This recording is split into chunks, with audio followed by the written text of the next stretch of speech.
Esiste una chiesa sul cui tetto c'è la statua di un bambino che si sporge nel vuoto e il cui significato è ancora avvolto dalla leggenda.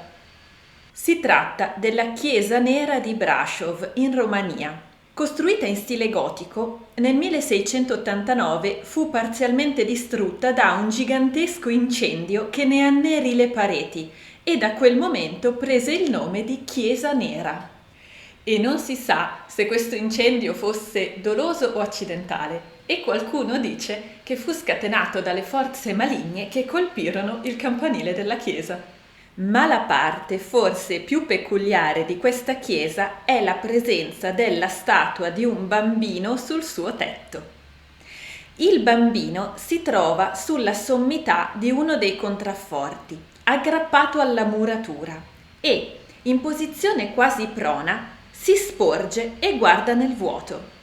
Ma perché questa statua si trova lì? Le leggende che spiegano la presenza di questa statua sono almeno tre.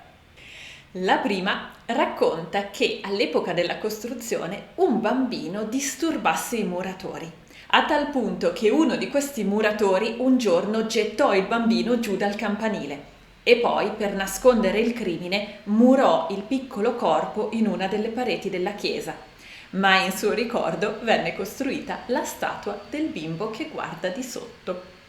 La seconda racconta che questo bambino fosse un apprendista particolarmente abile, così abile da suscitare un'enorme invidia da parte del capomastro, che un giorno, proprio per invidia verso l'abilità di questo ragazzino, decise di ucciderlo gettando giù il bambino dalle mura della chiesa in costruzione.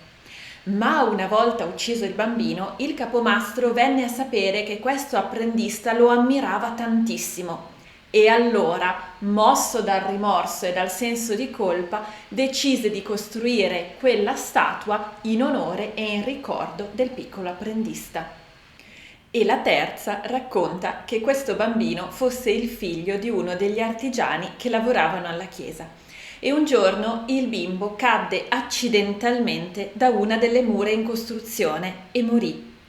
E suo padre, distrutto dal dolore, decise di scolpire quella statua proprio in ricordo del suo figlioletto.